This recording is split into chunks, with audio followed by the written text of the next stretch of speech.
morning everybody, and welcome back to another beautiful day here at Rose Cottage Acres. We are so lucky we've had this beautiful fall weather to get so much done in, and I'm going to take you around and show you some of the things we've been working on. So one project we've been talking about doing for a while is creating a portable run for the chickens so we can move them around and they can graze without worrying about any predators. We weren't quite sure how to do it, and then we realized we had these two panels left over from another chicken run, and we decided to use them as the basis. So it's not perfect because we are not carpenters by any stretch of the imagination. I don't know if I've ever cut a straight line, but I think it'll do. We still want to put wheels on it eventually and maybe handles to help us move it easier. But because we are off at cutting angles, here's Oliver coming to scare everybody. Because we're off at cutting angles, we use these braces to help reinforce the edges, and it seems to be working pretty well. And we've put a basic little ridge vent, but some of this has warped because it is an older pen. So it's not perfect, but it's pretty good. And oops, this is an extra piece of wood I've got here.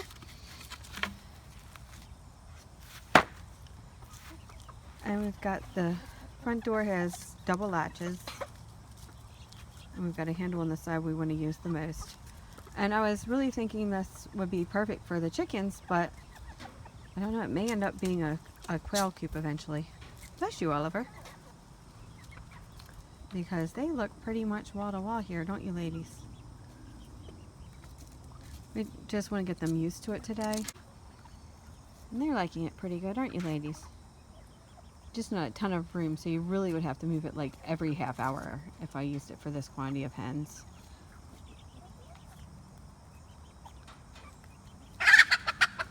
Hey!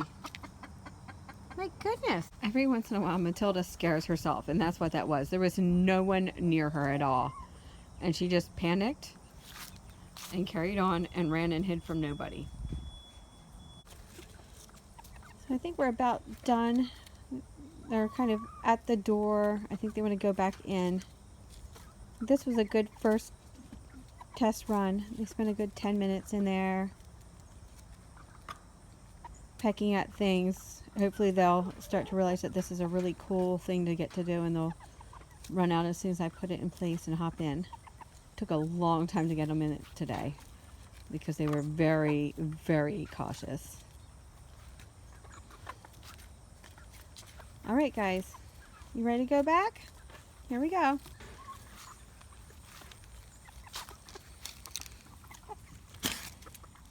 There we go. Back in, ladies. Go ahead. Come on. Back in. Good job. Good job. Good job. Come on. Let's go. Last two. Come on, guys.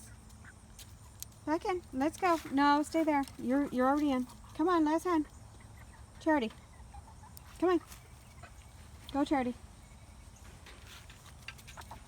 There you go. Good job, ladies. No, Charity, don't go that way.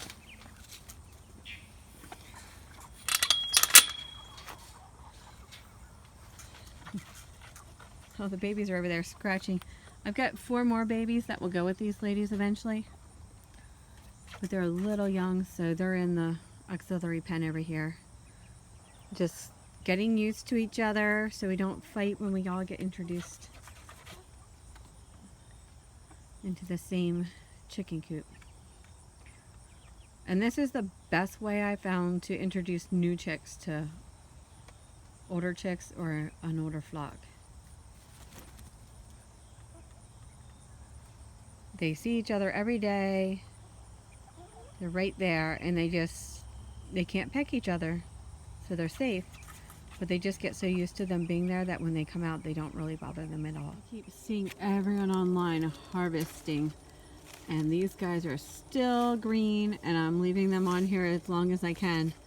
They're really firming up. I think I may actually be able to grow loofah sponges in Maryland. They're doing great. So another change I've been working on is this year, this part of the garden was really underproducing. I got a ton of tomatoes off of it later on in the season, but so many things on the far side didn't grow at all, and I think the holly tree was just too much shade. So I've moved these two beds, the framework of them. I'm just going to leave everything, and this is probably going to be where my quail coop is. I was going to use this as my quail coop, but I'd have to cover every inch of it with smaller mesh, so I might as well just build a new one instead, or use the portable pen if I decide that's what I want to use. But I think I want it a little bigger than that pen. I was thinking really a good 8 to 10 feet. So maybe like a 6 by 8 or 6 by 10.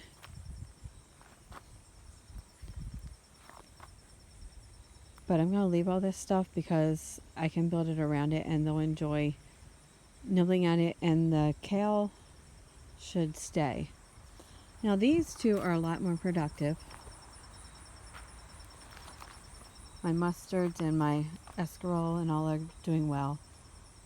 And over here, this one's been fantastic still.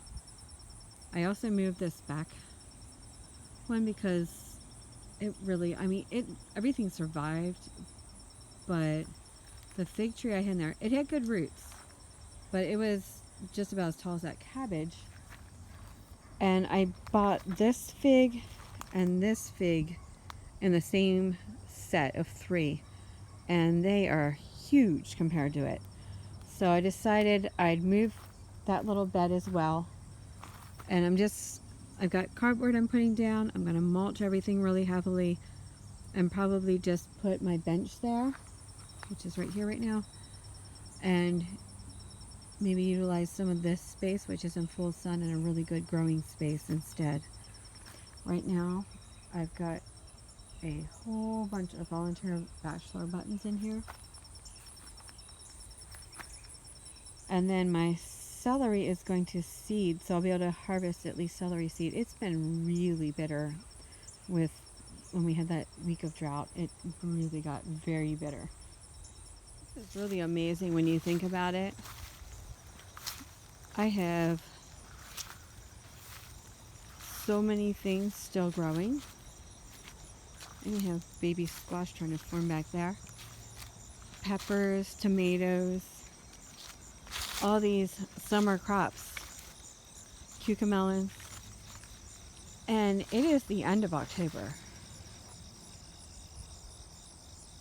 Today is the 26th of October, and I am still growing summer crops. It's just amazing that I'm able to get all this extra growth in, and I'm really excited about it.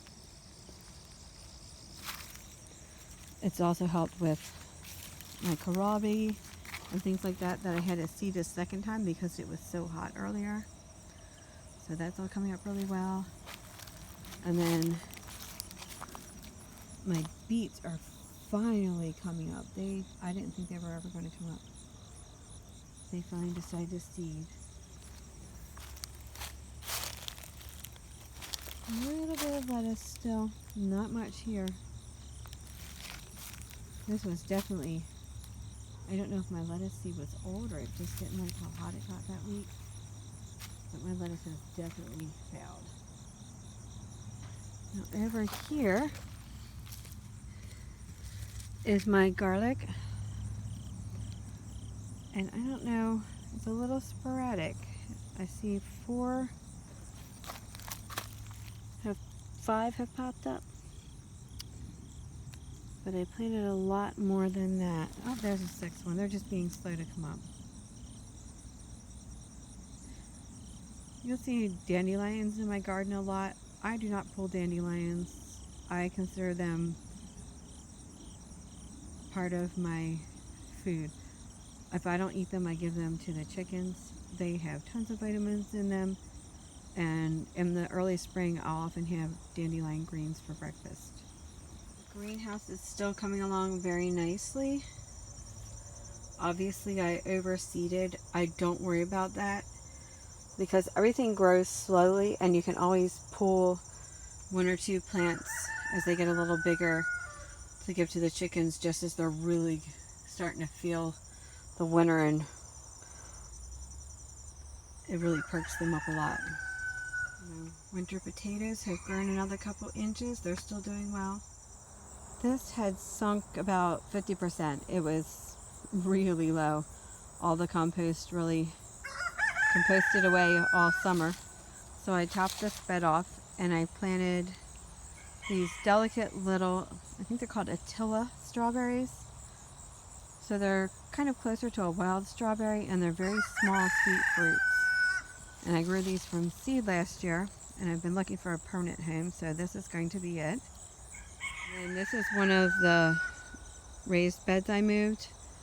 This one has hoops, so I can cover it up in the winter and keep it kind of like a little microclimate, a couple degrees warmer.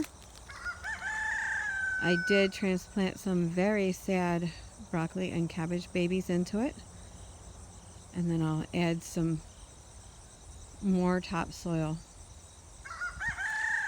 and just like an inch across the back and plant some more things as well. As you can see, we have a really good crop of carrots coming up now. It took them forever, but I'll leave landscape fabric on them and let them grow through the winter, and it'll basically be a spring crop of carrots at this point because they took so long to germinate, but that's okay. My guys will love them regardless. So yeah, I'm growing the carrots basically for bunnies, organic bunny treats. They're not spoiled at all.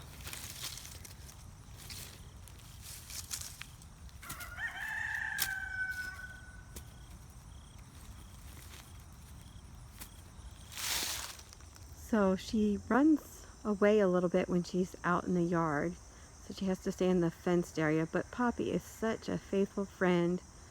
She sits here and waits for me the whole time I'm outside with her baby. You have your baby? Are you ready to go inside, Pops? Yes, she's ready to go inside, huh? Yes, she is. She's ready to go inside. She's going to get a haircut today. So that's about it for today. I hope you all are enjoying this beautiful fall weather as much as I am. It's so wonderful to be able to get out here without the heat of the summer and get things done and get things growing again. Have a blessed day.